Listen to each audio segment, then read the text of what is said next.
My grandfather looked up from the porch, eyebrows raised in that gentle way he has. "Buddy, why the taxi? Where's the BMW we gave you when you turned 21? I hadn't even reached the top step, arms full of sample crates and glitter still clinging to my hair like cheap snow. Before I could open my mouth, my mother glided in from the hallway wearing the smile she saves for difficult customers. "Oh, that car belongs to Bree now," she said brightly, as if announcing the weather. The air in the house changed the way it does right before a storm. My grandfather didn't speak for a long second. He just looked at my mother, then at me, then back at her, the way a man studies a receipt he doesn't remember signing. "Belongs to Bree," he repeated soft, almost curious. Mom gave her little laugh that isn't really a laugh. "Yes, Dad, Bree actually drives. Wade barely leaves his garage. He just paints those tiny ornaments." My uncle coughed on a dinner roll. The grandfather clock suddenly sounded like it was counting heartbeats. I stood there feeling every speck of glitter turn into sandpaper. I wanted to say something sharp, something that the car had been slowly relocated the way furniture drifts in a house where nobody admits they're moving it. But the words stuck. They always do. Grandpa touched my elbow, light as paper. "Come sit, son." He didn't shout, he didn't scold. He simply pulled out my chair the way he used to when I was 8 and afraid of the dark. That was the moment everything quietly cracked open. My name is Wade. I'm 26, the eldest grandchild, the one who shows up with duct tape and a smile when something breaks.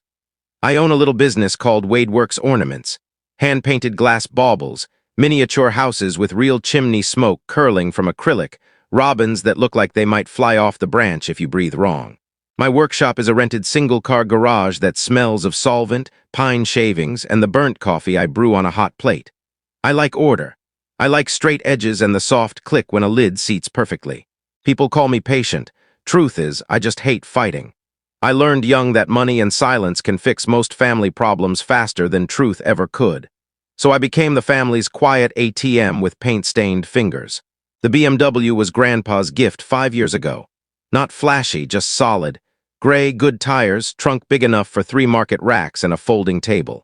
He'd walked the lot himself, kicked the tires, told the salesman, "My grandson builds things with his hands. He needs something that won't let him down."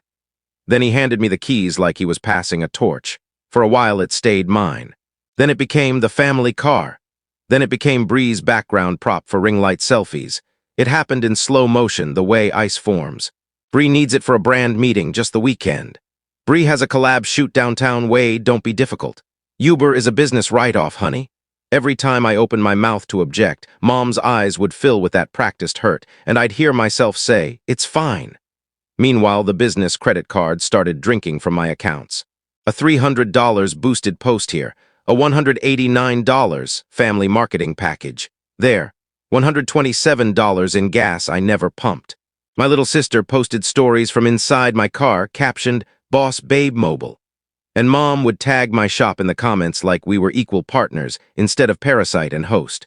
I kept track on a secret spreadsheet at 3 a.m., fingers blue from cold, adding up every loan that never came back, every ad I never approved, every custom order Bree promised strangers for exposure, and then refunded from my linked account when she forgot to ship. The total made me sick, $87.42.19 and counting. Then came Thanksgiving contribution time. Mom announced in the group chat that everyone would put in $300 for catering, except Bree, who was investing in content, and me, who would cover both shares plus the car insurance I no longer used. I stared at the message until the letters swam. That night I lay on the workshop floor under a single bulb and listened to the building settle. I promised the dark rafters, no more. 2 days later we were at Grandpa's table, chicken fragrant, rolls steaming. Mom tried to steer the conversation to safe waters, but Grandpa simply asked again, calm as winter, "So tell me about the car."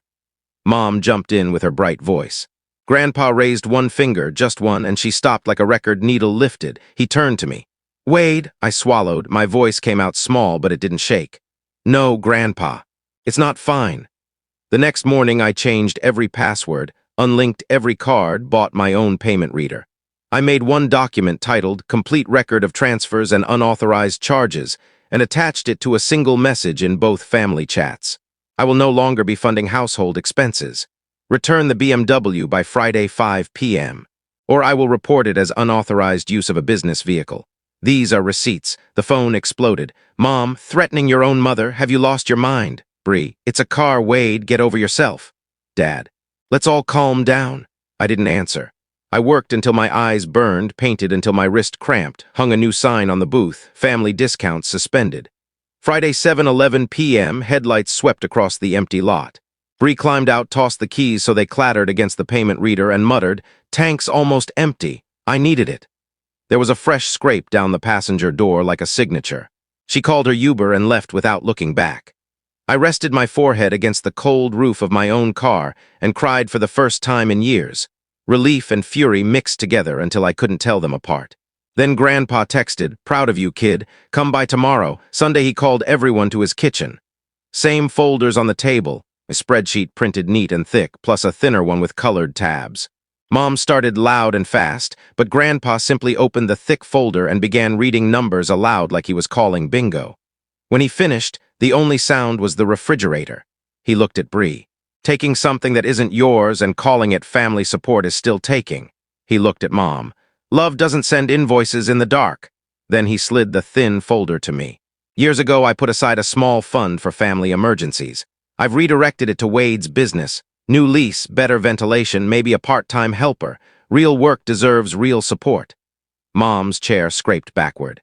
"You're rewarding a tantrum." "No," Grandpa said gently. "I'm rewarding a man who finally stood up." I spoke for the first time, voice steady, almost surprised at itself. "I'll bring groceries if someone's truly stuck. But I'm done being the bill pay app with feelings. My business is mine." Bree whispered. "So I guess I'm just cut off," Grandpa answered before I could. "If your dreams only fly when they're strapped to your brother's wallet, they aren't dreams yet. They're mooching." No one hugged. No one apologized. We drank the rest of the coffee in near silence and went our separate ways. I signed a lease on a little corner shopfront with windows that actually open.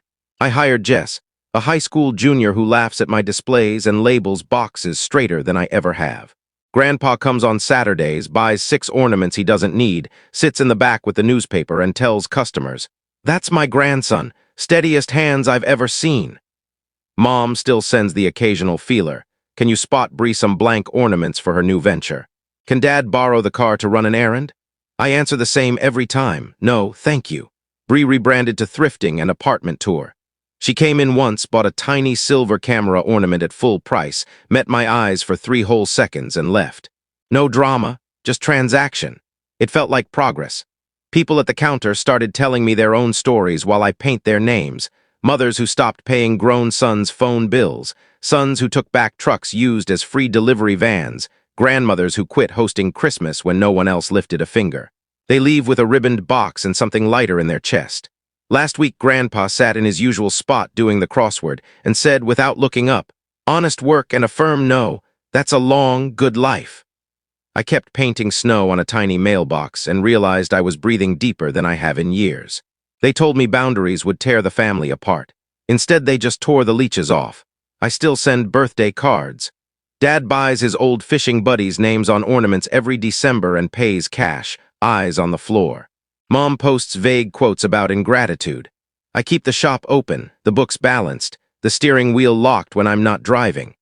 I make fragile, beautiful things that somehow survive being shipped across the country in bubble wrap. Turns out I can survive too once I stopped letting people break me in slow motion. The line I drew isn't made of anger. It's made of self-respect, and it's not moving. And every morning when I unlock the door and smell fresh lacquer, I know exactly whose life this is. Mine.